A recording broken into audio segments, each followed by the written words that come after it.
Hi and welcome. I'm Stacey Ray, Executive Director of Lane Arts Council, and I'm happy to be here and happy all of you are joining us. Hopefully you're tuning in from wherever you are for our first Art Talk of Visual Arts Week, hosted by Lane Arts Council in partnership with Cultural Services. Visual Arts Week is a partnership of City of Eugene Cultural Services, Lane Arts Council, and Maude Kerns Art Center. And Visual Arts Week celebrates the visual arts and provides a platform for experimentation, creativity, and dialogue. So there are many events happening this week in Eugene as part of Visual Arts Week, installations and window fronts and storefronts downtown, gallery exhibitions, the Mayor's Art Show, art workshops happening at Maude Kerns Art Center, artist highlights, and other awesome events going on. So be sure to check out the City of Eugene Cultural Services website for more information on Visual Arts Week. So this particular talk is really inspired by the 5 amazing artists that Lane Arts Council awarded 1 year ago through our new Artist Grant program. So in 2020, Lane Arts Council proudly launched our Artist Grant for the first time with funding from the City of Eugene Cultural Services Division, Banner Bank, and individual donors. The Artist Grant provided financial support to individual artists to move forward a new project or creative endeavor to advance their career or artistic development. So artists could apply through various artistic disciplines, visual and media arts, music and dance, or theater and literary arts. And we funded 5 fabulous artists: Kate Harnedy, Kathleen Caprario, Jorah LaFluer, Uyen-Thi Nguyen, and Cullen Vance. Cullen could not be here tonight, but I'm really excited to welcome 4 of our funded artists who are here and are going to share about their projects. I'm also happy to introduce Jessica Watson, Lane Arts Council's First Friday Art Walk and Events Coordinator, who will be leading the discussion today. So welcome to all of you, and thanks everyone out there who's tuning in. Hi, everyone. Thanks for joining us. We're going to go ahead and get started. So how it's going to work today is I have some questions that I'm going to ask the artists to get them all set up. And then we are actually going to open up the floor for the artists to talk amongst themselves and ask questions, and you can ask questions. So go ahead and put any questions that come to you in the chat or in the Facebook message or the YouTube. There should be places where you can write comments, and we can actually see those as you're commenting. And by the end, we will come to those questions. So let's go ahead and get started and find out about these great grant recipients. And the first question is, describe yourself as an artist and the project you focused on with support of the 2020 Artist Grant. Kate, do you want to start us off? Sure. So I'm a documentary and portrait photographer. I work both in digital and analog processes. I've been working here in Lane County for about 12 years. My project that I got the grant for was my first project in the wet plate collodion historic photographic technique. And for that project, I decided to focus on other artists and artisans who worked in historical techniques and worked with their hands. So that project's called Wet Plate Collodion Tintypes of Lane County Artisans and Artists. Awesome. Kathleen, do you want to go next? Sure. Thank you. Thank you, Jessica. Well, I've been an artist in this community for a long time, decades, and I'm a visual artist, primarily a painter, but in recent years, my work has been veering into more of an installation type of space and some socially engaged work. The grant that I received from Lane Arts really enabled my ability to step into these other areas with my work. I mean, I'm a painter, right? I'm just a painter, but I was able to then engage with these specific spaces to create installation work and also to expand the project and my ideas to include others as a socially engaged piece. And I would not have probably been able to do that had I not had support and funding from Lane Arts and others. It really enabled the work and on that stepping out and into a different set of platforms. Wonderful. T, you're next. Okay, I'm T. I like to draw and paint. I've been doing oil paints for the last few years. And the Lane Arts Council grant went toward a project that I was doing for, I was doing a portrait project in Cottage Grove. I'm from Cottage Grove. And it was really fun. So that's all I gotta say. I don't like talking a lot. We'll get more out of you. And then Jorah, who has the most fabulous background, by the way. Zebras are my favorite thing ever. So props to you on that. Tell us about yourself and how you use the grant funding. Me too. We're going to have to find out why zebras are your favorite thing. I have many metaphorical reasons. Unlike T, I can't paint at all, but I'm a big sayer of stuff. I'm a word slinger, idea peddler. I'm a writer and a performer. Largely, I am a spoken word poet. For this project, my focus was putting together a book of written poetry, and it was more or less documentary poems, largely written in April of 2020 during the first month in which we were sheltered in place by government order. So they were written very much during that very first part of the pandemic. And then I had two aspects to the grant to involve sharing those in free public ways with the community, one being a live stream show and one being kind of a tiny desk concert, which was professionally recorded. And Very cool. I don't know if y'all made it to the art walk last Friday, but those of you that did were treated to a performance by Jorah about emergence. So my question for you that you're not prepared for is that a part of the grant project, or is that something you created afterwards? That was actually very, it was totally separate. I mean, not totally separate in terms of like content and flow, but no, it was not part of the original grant. And more than any, it was actually like as that cycle was closing, I know we're going to get into talking about the Visual Arts Week installations, and it was part of Visual Arts Week kickoff. And so it, it just kind of opened another opportunity that was very satisfying. And I think in some ways, like, for me, just to be able to be like, okay, I've written all these poems. I've spent all this time with all these poems that are now well over a year old. What's going on now? So to be able to kind of continue that process of documentation was really exciting, but it was not part of my original grant proposal. Very cool. Okay, well, that brings us to our next question. How did this grant affect you as an artist or propel your artistic practice forward? We kind of talked about this a little bit, but if you have things to add, we'd love to hear it. I think we'll just go down the line. I'm assuming you're all the same as on my screen. Kate, do you want to start? Sure. Well, I mean, this grant has just been hugely validating for me as an artist to get this recognition and this financial support from my community, from, Lane Arts Council.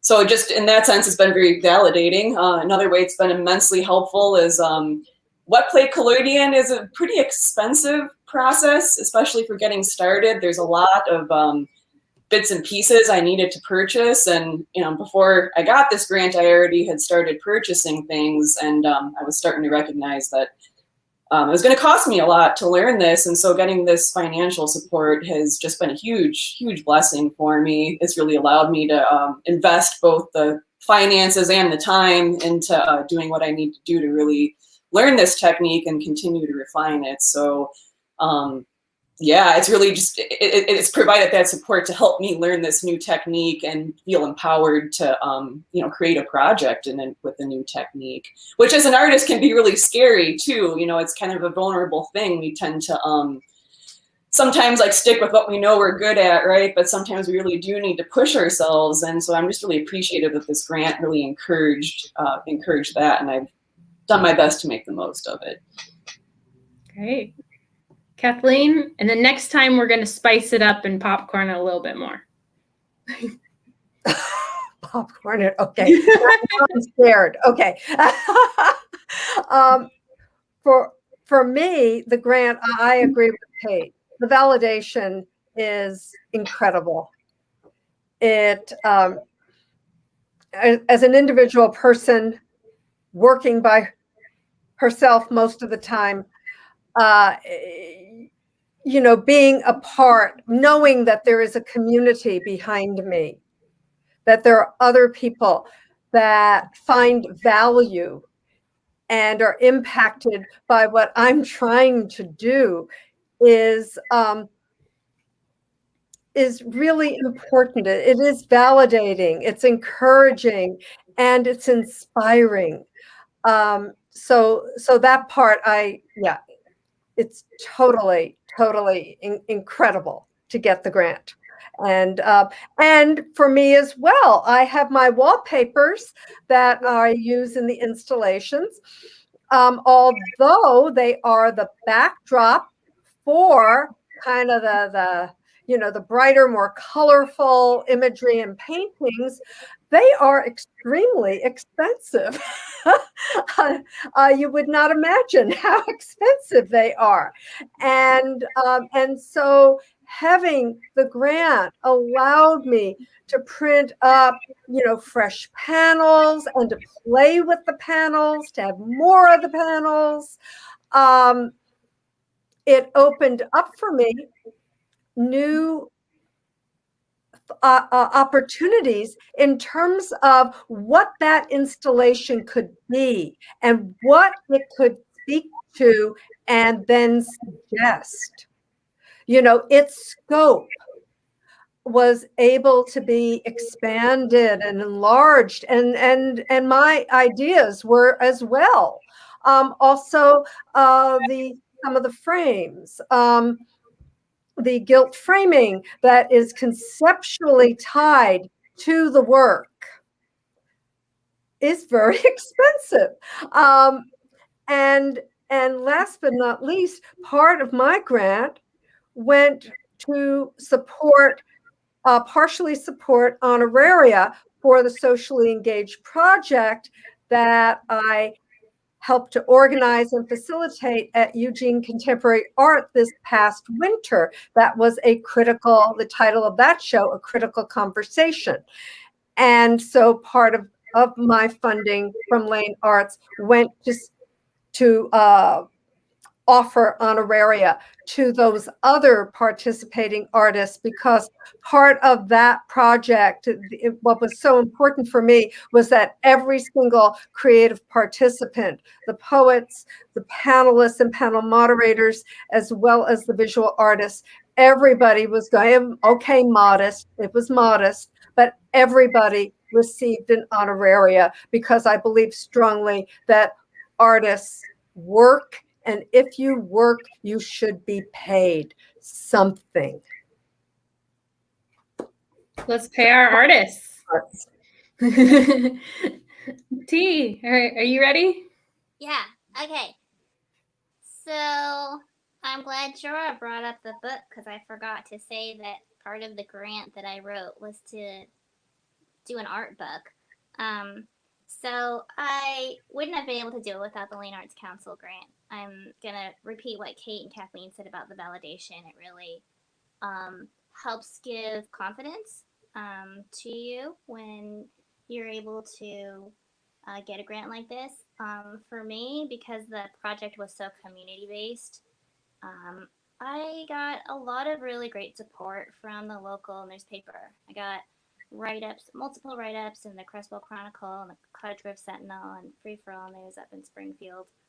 And actually, I think Eugene Magazine is going to do something maybe next month, so nice. I would not have gotten that. Maybe would have gotten a little bit, but it was really, really nice. And then also, because I was talking to total strangers and being like, can I interview and paint you? I could show them the article and be like, I'm not a creepy person. Like, I'm doing a project. It's legitimate, right? It legitimized a community-based project, and that really helped a lot. So I'm sure, and there's a whole bunch of other things that the grant helped with as well, but I think we're going to get into with other questions. But mainly the book printing, it's super expensive, and legitimizing, giving the validation, and making it so that I could do a lot more with the community through this, partnership or support from Lane Arts Council and City of Eugene Cultural Services. Good plug there, T. Jorah, you're next. Yeah, I think I'm gonna build on validation. I think mine was more straight up accountability. Like, I think that's really what I often need the most is like, yes, there are now other people you have signed up to do this. Other people are involved. They will know if you don't, there will be consequences. And that is one of the ways I think I most often I'm gonna say fail or hold myself back as an artist is in those areas. So for me, I've been pretty consistent about being a performer for over 20 years. Like that's actually my zone of, I don't necessarily want to say comfort, but at least habitual discomfort and go-to rush. Committing words to a page and going through the process, all the tedium involved in self-publishing a book was what I probably would not have done without this grant, and what I'm really grateful for. And absolutely also the costs involved. And, there's just so many layers that had nothing to do with actual artistic practice, but which are necessary to create product out of what I do. And I have really, I think, been, resistant to that part. So I'm grateful for the container and the collusion of this outside entity. Really, really important and helpful. Yeah. And there's just Agree there. I'm gonna agree. Like towards the end, I was like, oh, but I have to finish it because I got this grant. So thank you for bringing that up, Jorah. Absolutely. Yeah. I was almost like mad sometimes. Like, why did I do? Why are they making me do this? That was the best thing. It was the best thing. Because you said you wanted to. No, I so did. It's like the most beautiful, best thing. That's like, but it just there's so much to be said for having that outside goal partnership. I mean, to me, that really was the best piece. I'm very thankful to Lane Arts for that. Awesome. Well, we're very impressed what all 5 of you did with the funding, and so happy that you are our first 5 grant recipients. So let's move on to the next question. How did your project change from your initial proposal? So when this grant was due, we were just getting into COVID. We did not know what we were doing at all, right? So obviously the things that we thought were going to happen didn't necessarily happen at all. So what changes did you run across, and what caused them? Was it COVID? Was it other financial constraints where you thought you'd get more funding and you didn't, so you had to buckle down? Or feedback from the community, like you thought it was going to go this way and the community said, hey, that's not actually what we think or want to do. What changed for you that you didn't know was going to happen? And we're going to toss it up, and I'm going to start with Kathleen this time. Okay. What changed? Well, I originally, from my proposal, as I remember, originally we were going to have in-person panel discussions and fewer visual artists involved, and there wasn't any poetry mentioned at all. And then as the project began to develop and I started interacting with other artists and folks, and the ideas kind of just moved in a slightly different direction, or they evolved. And I realized that poetry had to be a part. And I also realized that we weren't going to have in-person conversations or in-person openings. And so, fortunately, folks at ECA were able to facilitate those online presentations and Zoom meetings and all of that. Thank you, Agnes and Courtney, so very much. In terms of the number of artists, the more people I met and the more relationships. This was like the great thing about my project. It was also a lot of work. But the great thing that balanced out all the work, I would say, like with T and Kate, you got to meet people. You got to meet people that you didn't know. And I got to meet people I didn't know, as well as people that I did know, and I reacquainted myself with or strengthened those connections. And that was really, I think, the best part in so many ways of the experience, and the part that has some lasting to it and that will continue to inform me. So, the more people I met, the more people I got involved with all this. So the show did end up having more visual artists than we thought. We ended up with poets, all this and that. And it was a really splendid and wonderful experience. I think all around. I know for me it was. So it changed. The core, though, remained the same. And so that one thing I learned was that kernel, that core idea, if you can really kind of get it down to its most economical whole, and hold true to it, then you can expand and you can vary and iterate. And that's what I did. Wonderful. I had a little glitch. I'm not sure if everyone else did, so I apologize if I interrupted y'all. Jorah, do you want to go next? Sure. Yeah, I didn't see a glitch, so I think we're good. I don't know.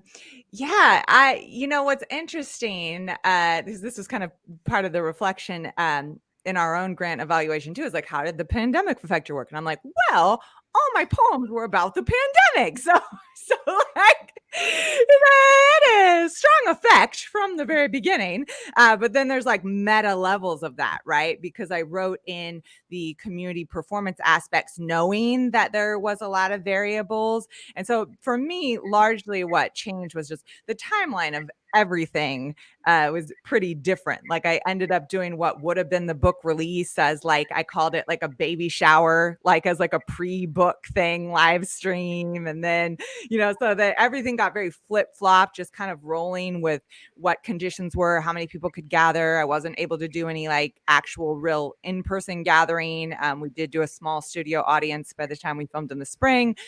And really the thing is it just took me so much longer than I thought it would. And I'm not sad about that. There was a way in which, I felt a lot of guilt about it at first. And then I finally got to the point where I was like, it's kind of arbitrary. Like you just wrote it into this to make a proposal saying like, yeah, a lot of the writing's already done. It'll be done like within a couple months. Well, first of all, I was like evacuated from my house during the month that I had set aside to mostly do that because of the wildfires.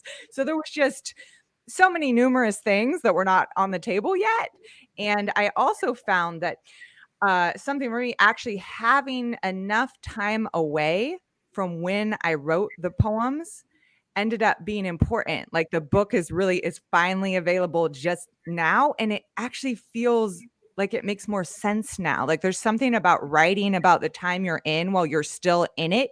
It's like too close. And I was able to spend the time to like sort back through the poems, and I put them into themes and motifs rather than just presenting them as like a daily diary, which I think makes it a much stronger project. But I needed some distance from it. And then I think my hope is also kind of for folks who might choose to read it, that there is that distance as well, that it's not like, things have moved forward so quickly. This idea of like this new normal. I mean, it's just, even for myself reading them, I'm like, remember what it felt like at first when it was like, what the heck is happening? What is happening? And now I wrote it in my forward. I feel like, it's like now we have like a cortisol level just kind of perpetually raised, not newly spiking. We're just kind of, now there's like and I think for me, there's been actually a feeling that it's somehow more appropriate to kind of offer those poems up with a little more space in between. So that's a real thing. And I think one of the biggest things I learned was that sense of like I'm so grateful for the grant. It allowed me to pay for things around the publishing of the book, for the events, for the live streaming. But one of the things I learned, which is not in any, I just realized like I couldn't pay myself for my own time. So that's something that just for me as an artist, thinking about it, it's not like the grant gave me any, like I still had to work all the time. I'm like, there's like this like 100 hours of like my own work. The grant helped pay for the things that I couldn't have done otherwise, the production things, but my time, it was a real learning curve for me. Like, yeah, if you don't have enough money to actually pay yourself for your time as an artist, that's not part of it. Just remember, you still have a job and all the other things. So just again, for my own like timeline in the future, I feel like I got this incredible education of like, I always think I'm like a time optimist. I always think I can do so much more than I can. So I'm really grateful to have had a whole year, and like I learned some stuff. Totally. I'm optimist. Totally. And I think it's an important thing to recognize that when you're a painter, you're not, and someone's buying your work, they're not just buying the paint on the canvas. Y'all spent a long time painting that canvas, and even more than the time that it took you to paint that individual piece of art, because you had to paint 1,000 canvases before you got to that level. So we really need to invest in artists and all the time that it takes to get to the level that they're bringing the art at now. Great. T, do you want to take off on how did your project change from your initial proposal? Sure. Yeah. So it changed significantly. First I was going to do an art book and portraits. I was super excited. I was going to kind of look at society, but I was going to do it in a different way that it ended up being. So because of the pandemic, it was hard to meet people in person. I had to space things out. I was trying to do them outside for a while. And that took a lot longer. And then the actual content I got from the subjects was surprising, and just a lot of community conversations. It really evolved. So I have a proof because I actually haven't quite finished yet, but basically, like, I was just gonna have like a book of, let's see, we do it like pictures, but now it's gonna be like all these quotes and kind of like, oops, that's not gonna be in there anymore. Kind of like what Jorah said. It got kind of, I put them together in ways for us to kind of think about what it is to be people, because we had so much divisiveness we're still we're kind of broken up, and there's so much stress for our country and the world. I really wanted to explore that, and it's helped me learn a lot about myself. So there's a whole nother component to the art book that evolved through last year, and it's made it so much cooler. Like, it's actually really good, and I was like, I didn't really do it, and I think that's like, when that happens, you're like, okay, I think this might be really good, because it wasn't really me. I kind of guided it, but all the people sharing their stories, and not just about the pandemic, but about like what it is to be a person. And then doing the portraits and trying to capture the essence of, or, you know, that moment that I saw when I was there, because we're always changing, right? Like if I meet that person again, it's like they're going to be different. And I feel like our conversations affected them as well. So it was really cool. I love that. And then, like Jorah said, and I'm sure with the other visual artists, like all the shows I had set up got canceled, like repeatedly. So we ended up doing, actually, the opportunity to do the window front exhibitions was so cool because I was like, I need to do this for the grant. Every place I would go to coffee stops, they're closed. Like I used to show at Townsend's, they closed because of the pandemic. You know, I went to all these different places and I'd be like, can I do a show? And just all kinds of things I was going to do at the library. And it was like, they were like, we don't know when we're going to open, maybe never. So the window front exhibition was super awesome. And then I realized I can do that in Cottage Grove because it's a part of it is to celebrate the people there and to kind of bring a little bit of joy, you know, into our lives because it's been rough. So I did that all along the Main Street buildings, and it was really cool because I had, you know, been downtown with my own shop for many years. So it was really awesome. And Bohemia Mining Days was downtown this year, which it never is. It's always at Coiner Park. And so way more people got to see art and experience like a cultural thing than I think would have ever. Because, you know, people don't always go see art. It's just not something everybody does. So that changed. And then like with Jorah, like I was gonna, you know, have my books like I was gonna do like an opening and like a party and all this stuff, and that wasn't gonna happen. So I ended up doing a Kickstarter, and that was really cool. I learned a lot, and like I'm totally, you know, if anybody's thinking about doing an art book, which is a lot more complicated because of quality and pictures, like I'm down to have conversations. I can kind of give you what I learned from it because it was a lot of stuff. And I think that's it, but there's probably more, but every single step of the way has changed. But just everything? Okay. Yeah, you know, as the other artists said, like the core, like Kathleen was saying, like the core is still there. And it was really cool. Very cool. Good. It seems like this grant has been a lesson in flexibility overall. Well, it's the thing like with art too. I mean, even if it's not like at this crazy time, you know, it's like it changes. And I think that's what's good about it. Because you hope at the end that you've changed a little bit too, you know. Anyway, that's my spiel. Nice reflection there. Kate, you want to end out this question for us? Sure.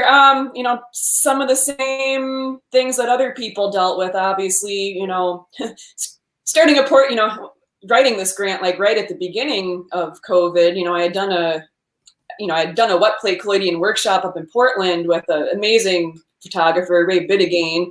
I worked with him in early March, and I remember coming back from that trip and stopping at the store, and it was like the first time toilet paper wasn't on the shelves and things were kind of starting to get weird. And so, you know, with the stay-at-home orders, I definitely had, you know, a lot of time to put, you know, thought into the grant process and, you know, writing about it. And, but I didn't really understand quite where we were. And so a lot of the plans I made, like everybody else, you know, were not necessarily the best for the pandemic. Doing a portrait project was especially tricky because it was a time when, you know, people weren't really wanting to see each other too much. So that was definitely one aspect of it. And, you know, another thing I heard other people say that I also experienced was just, you know, things take a lot longer sometimes than you expect them to take, especially when you're working with a new process that can be pretty extreme. I had no idea how extensive it was going to be just to do like one wet plate portrait session. You know, I thought, oh yeah, I'll be able to do like numerous of these in a day, or, you know, and it just, there's a lot more to it than I realized. So my plans changed in regards to that. Also last year with the fires, I luckily wasn't really directly impacted by that, but we did have fires in Mapleton, not too far from my community here in Deadwood. So I guess I was a little distracted at some points during the summer last year of just documenting this really intense reality we were living here in Oregon, with the pandemic, with the fires, with the Black Lives Matter movement, which had a presence here in rural Oregon, which was something that, these protest movements hadn't usually had a presence in rural communities before. And then, as I continued to, learn this process, it was like I had to make so many mistakes, so many mistakes, like to learn along the way. And, it all took time. Some of the venues I had planned on working with, have still not opened.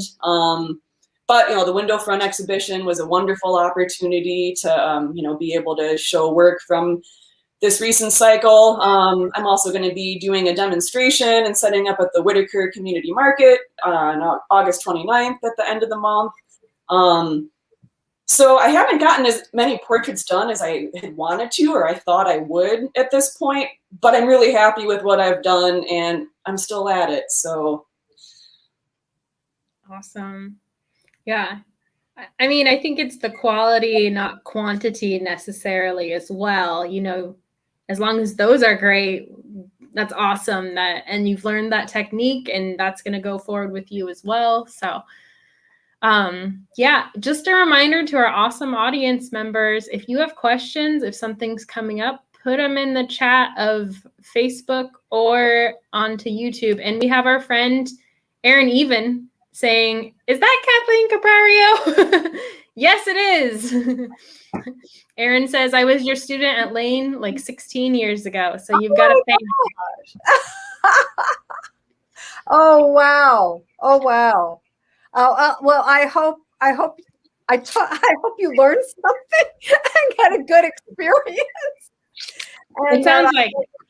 And that I wasn't, too difficult. I'm sure you're awesome. Okay, now we've already touched on this a little bit, but tell us about your window front exhibition. So all 4 of the artists featured here today have window front exhibitions downtown that you can go see pretty much whenever you want, at least through the end of the month. I think, when do they come down? Who remembers?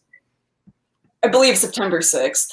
Okay, yeah. So you got about a month to go check it out, but you better go sooner than later so you can go multiple times if you wish. Jorah, you want to kick us off and tell us where your pieces are and what you're showing?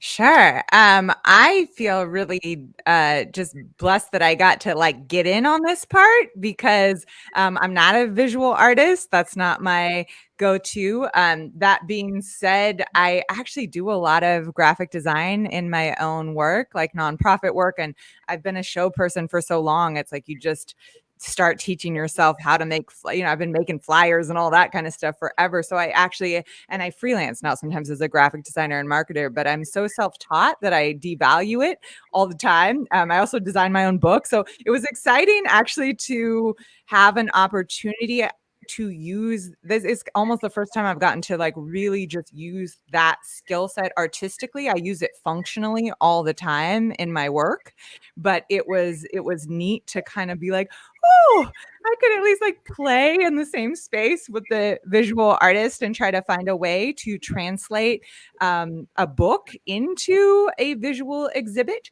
So at the Eugene Library, there is currently a couple of big vinyl panels that show kind of the look of the book, both the front and the back. And then I also pulled out 4 different poems and brought them a little bit into the 3D space. So there's 4 poems. You can see the book. You can read the 4 poems at the Eugene Library. And then I have these bonus panels at 858 Park Street, which is right across from the Saturday Market Park blocks with the fountain.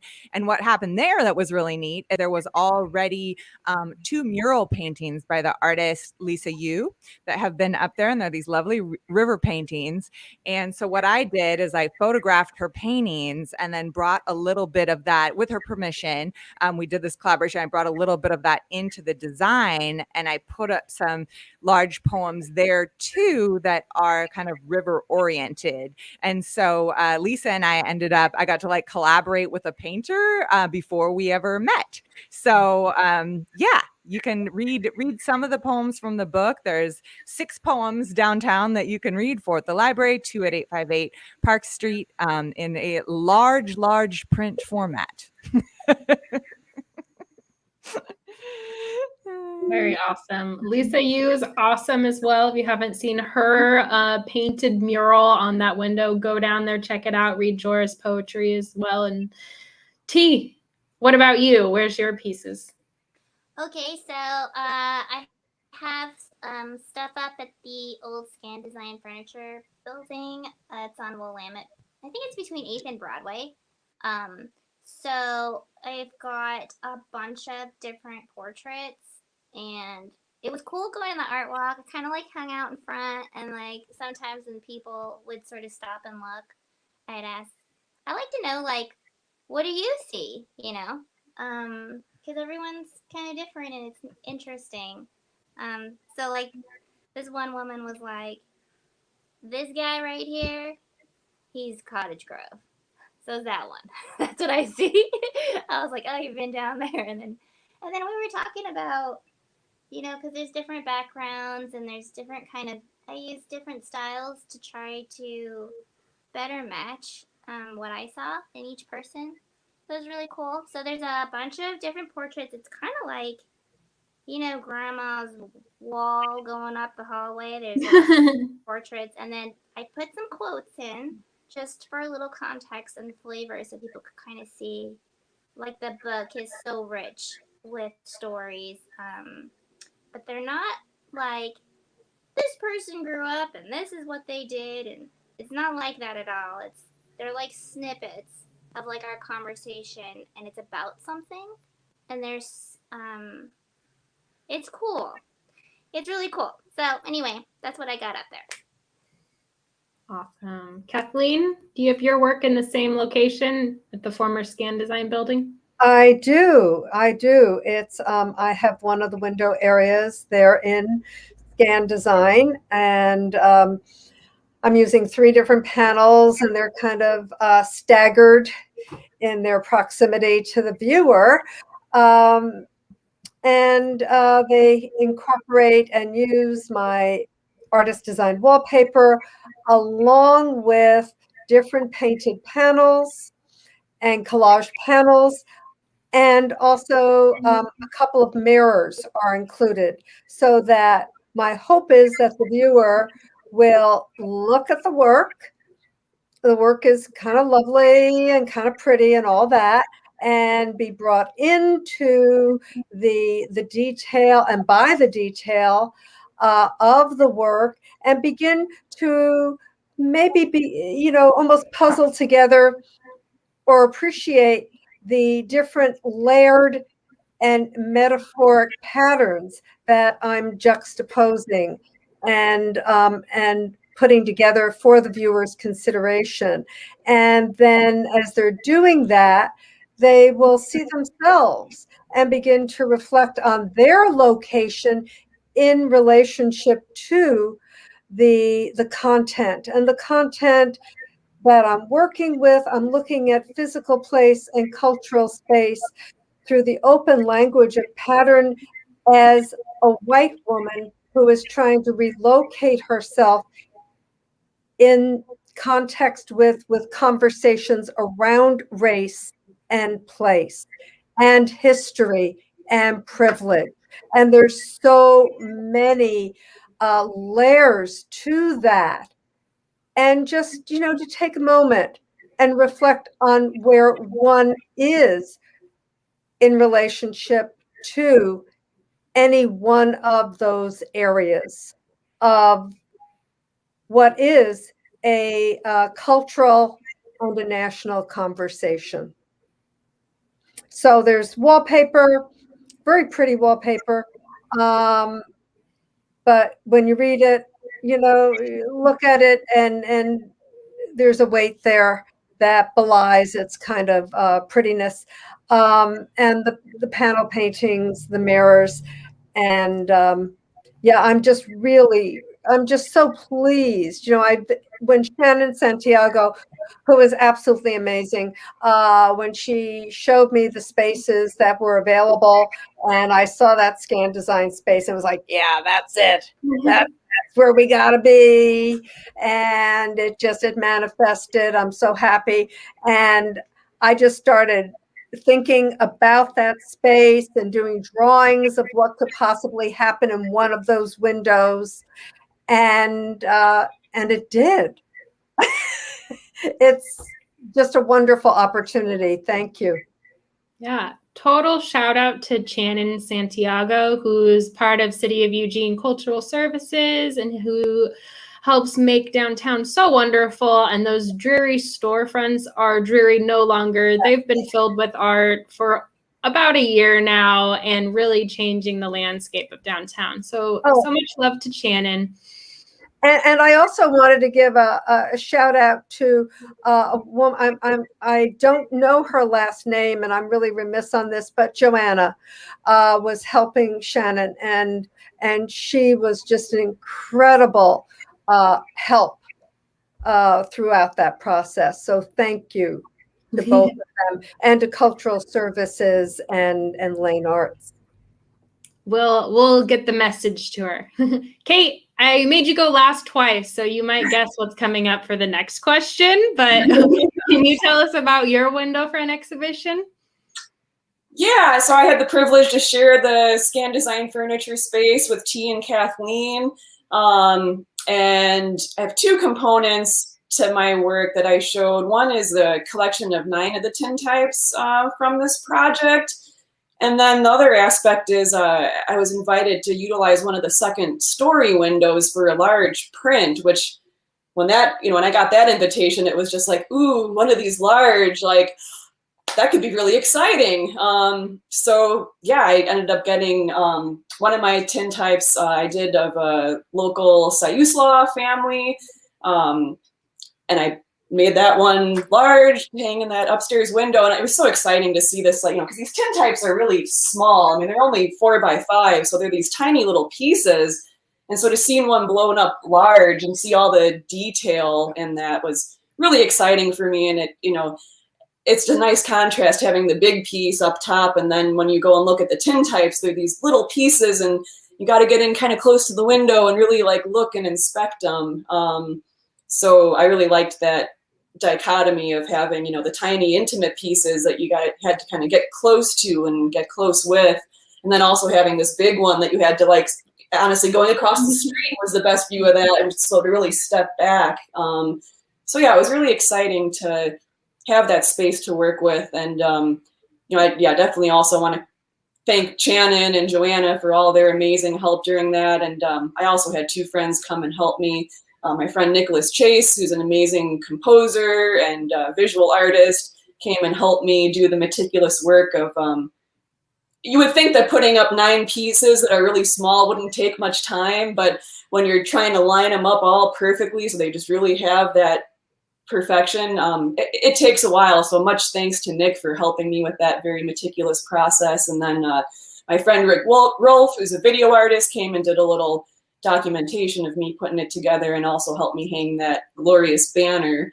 So yeah, I mean, that's one thing that I just want to say about this whole project is that getting to work with all of these other artists and creatives has been such a blessing. And that was a big part of why I chose other artists and creatives as my subject matter. I mean, I really wanted to just uplift and bring some light to, all these other wonderful creatives here in our community, both in Eugene and in our rural communities.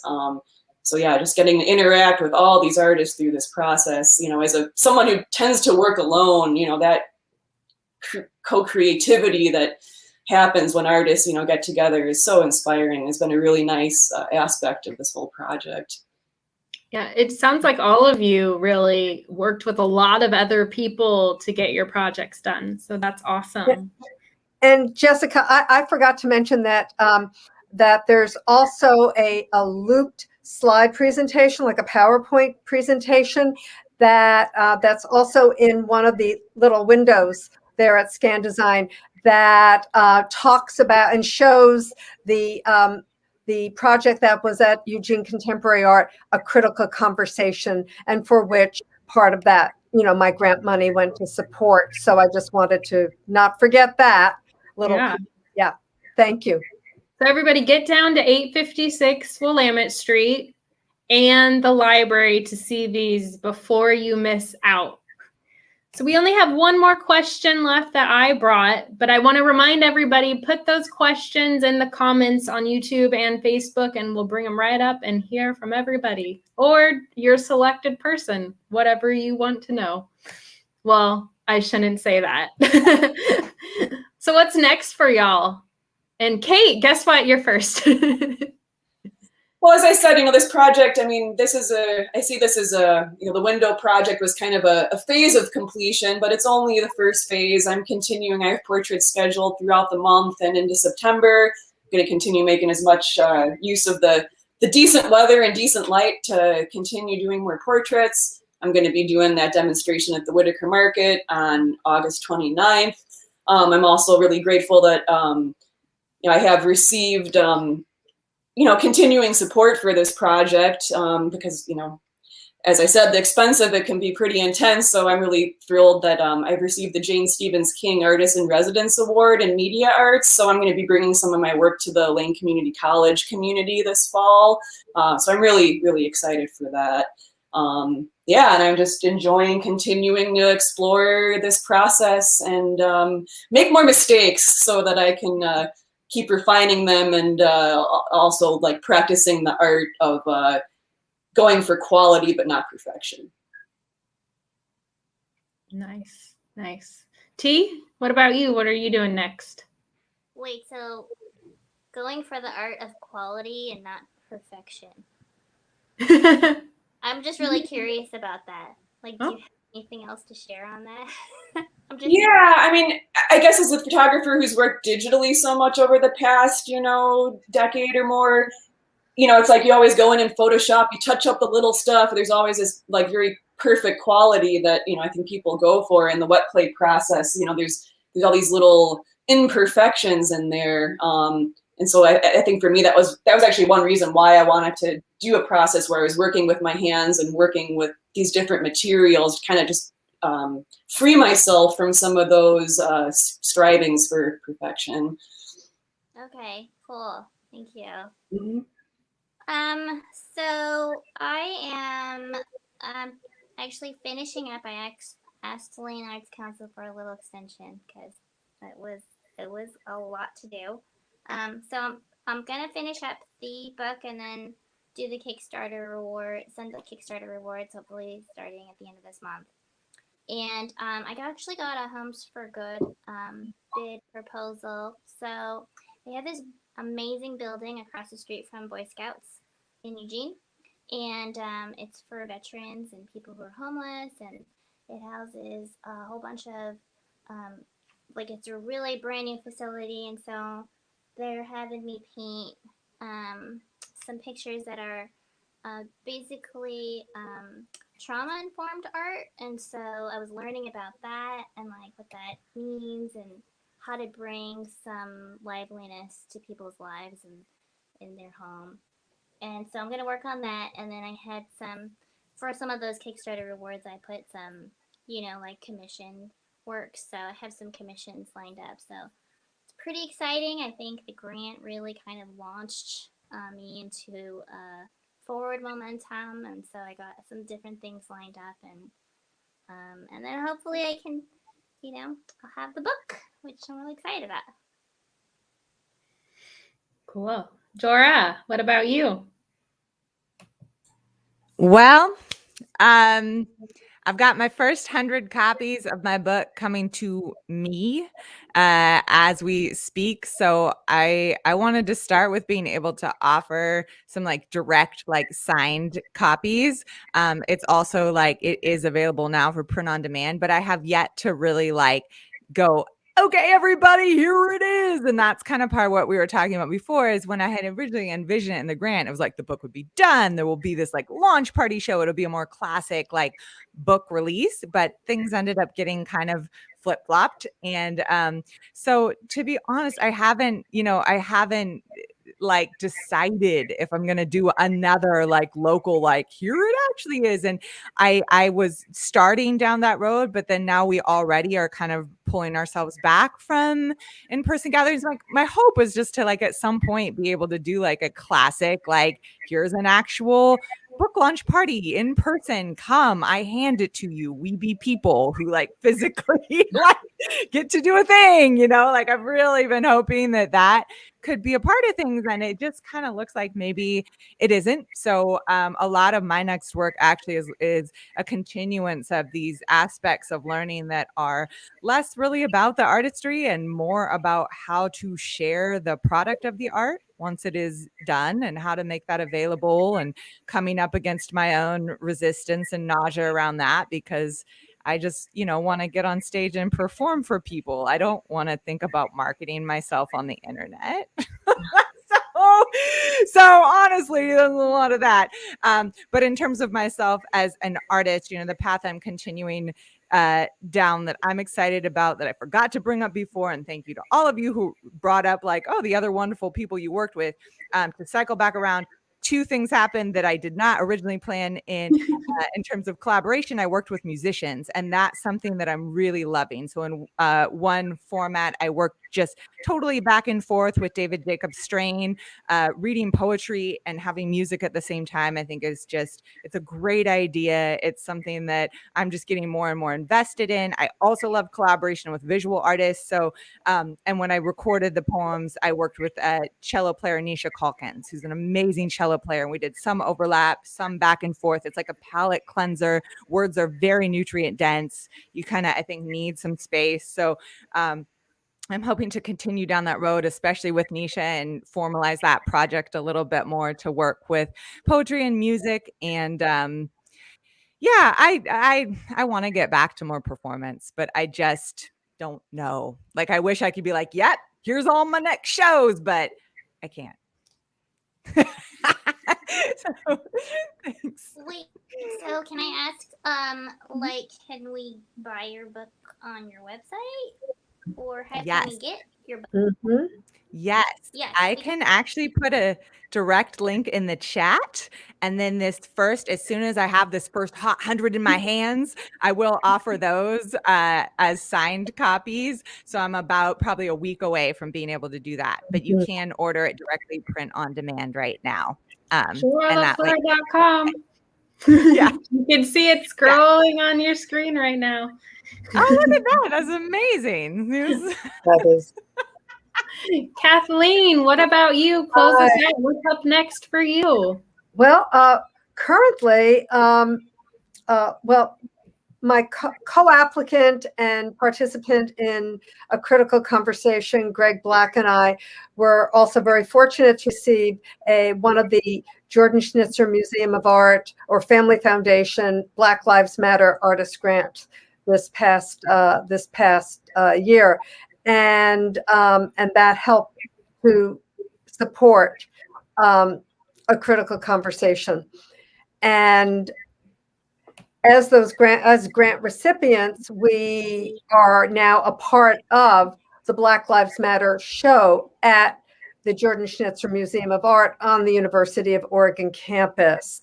And that show will be up through mid-November. I think it's something like November 21st, right before Thanksgiving. So people can check out both my work, Greg, and all the other. There are 21 people involved. It is a really remarkable exhibition, and I am honored to be a part of it. So I've got work there. And then in January, I am going to be part of a 5-person group show at Maude Kerns Art Center here in town called Social Being, along with Sandy Honda, Charlie Swing, Mei Ling, and Carrie Weeks and myself. We are going to be taking over Maude Kerns Art Center. And I've got some new installation ideas that I'm working through for that. That will be a continuation of, but begin to look at different aspects and how those social interactions extend. So, I'm still kind of planning, getting down to work on this new project. I'm also looking at, and call me crazy, I have been called that. I really would like to do a book after the fact. I know it's after the fact, but a book documenting my experience and the experience of a critical conversation, because I think that there's just a lot. Everybody was coming from different points of view, different places and locations around racism and anti-racism and privilege. And I think just bringing all that together into some sort of a book, some sort of form, is something that I really would like to do. And I'm just iterating on it right now. And I will have to, of course, find funding somewhere. But yeah, that's another project that I wouldn't have thought of had I not received this original grant. Well, you're putting it out in the universe, and now I'm sure T and Jorah could tell you a million things that you never knew you needed to know about putting together a book. I need to know so much. I mean, yeah. Well, thank you. That's all I had. Did y'all have any questions amongst yourselves? We don't have any friends in the chats that left anything. So if you have something you want to ask one of the other grant recipients, holler, shout out. T, I noticed that with I was looking at obviously your pieces at the window exhibit, but I was looking at your site, and from what it looks like with the book, the quotes you've put in from people, am I correct that they're anonymous quotes? So it's not like the quotes necessarily attached to the person, or? I forgot to say that they're anonymous for a variety of reasons. I think the main reason is that I wanted, it's like you see people and you think, oh, I know what they're like. They're like this guy, or she's like this girl. And so, there's that visual component, and so I'm painting likeness, but I'm also painting expression, but there's still, certain people you're drawn to, and certain people you're like, I don't like them. Whatever, that's okay. Yeah. But then there's, conversations, and it's there's stories that you might really relate to, and you don't know that it's not that person that you were like, I don't like them. Or you don't know. It kind of opens the door. And secondly, I arranged it in that way so that it's sort of an experience for you when you read it. It's for you to, go through and hope people get something out of it. The stories are sometimes very intimate. We live in a small town. I did not want to put people's names with their stories, and they were gracious enough to let me share. So that's another reason, but it wasn't the main reason. But thanks for asking and bringing it up, because I forget. Oh, and it's really funny, Kate, because when I was there, I missed you. I went to get tea, and I was going to take a picture with you after, because I saw you were, hanging out and talking to people. But somebody came up, and we were looking at your tintypes, and they were like, is that Bear? And it was really cool, because it does create a sense of community for people, like that connection. I had somebody, too, also come up and be like, and one of the pictures I had, and they were like, is that Michelle? And I was like, yep, it's Michelle from, down, because she had done tons of Saturday Market, and she's huge for, the Oregon Country Fair and stuff. So it's really been cool. It's been really cool to be able to do all this. Great. I just want to say thank you, and I'm just so pleased to be a part of this and to have my work exhibited with the rest of you, and with your work with T and Kate. I'm just so pleased to present my work with yours. Thank you. Yeah, Yeah, thank and you. it's really nice that Lane Arts Council introduced me to all these cool people because I don't know anybody. I mean, Well, thank you for all four of you for being here, for talking about your projects. It's been really awesome. We've loved having you. I bet a bunch of you are wondering, well, this was 2020, it's 2021. What's happening now? So I'm going to turn it over to Stacy Ray, our executive director at Lane Arts Council, who's going to tell us about 2021 grants. So here we go. Thanks, Jessica.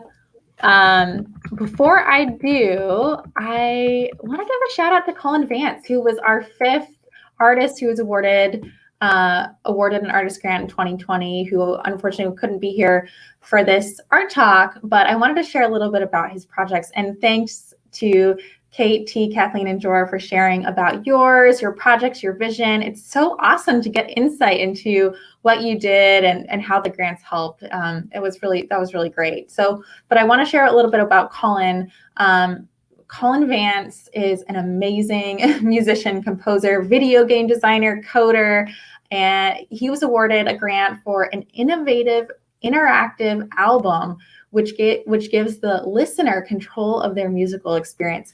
The album to be released gives the user control of various musical elements and instruments to explore composition and create a musical piece of their own. So I want to share a quote from Cullen. Cullen said that it required the highest application of every skill I've ever acquired over my career. The musical challenge of writing 29 sections of music that work forwards, backwards, twice as fast, half as fast, and all harmonize with every other section of music, and yet are all distinct, was an enthralling musical endeavor. So I just wanted to share a little bit about that. Cullen is amazing. All of these artists that we awarded in 2020 are amazing. It's so awesome to watch these projects come to fruition. I encourage you all out there who are tuning in to go downtown over these next few weeks and check out the window front exhibitions featuring installations of these works to really get a sense of these projects. They really are awesome reflections of our community and the work of these local artists. So this year, Lane Arts Council is excited to continue offering grants for individual artists in 2021 with funding from the City of Eugene Cultural Services. So we administer the grant program and the funding is from the city. We're currently in the process of finalizing the application and the guidelines, but it will open for submission in early September. So you can go to our website and check out the grant at lanearts.org for full details in early September. We also typically host an informational session for artists to learn as well. So lastly, I want to give a heads up. We've got 2 more art talks coming up this week during Visual Arts Week. The next one will be about, well, they'll both be about really cool projects that are happening, visual arts projects that are happening in our community. This Wednesday at 5:30, a talk with Pete Goldlust, Melanie Germond, and Matt Burney about a couple % for art projects that they're working on. And then Thursday at 5:30, a conversation on culture raising, which is another really cool project that's happening in our community. So much going on. Be sure to go to City of Eugene Cultural Services website to see the whole slate of events and things that you can take part in this week during Visual Arts Week. And with that, thank you, artists, for joining us. And thank you to all of you for tuning in. Bye.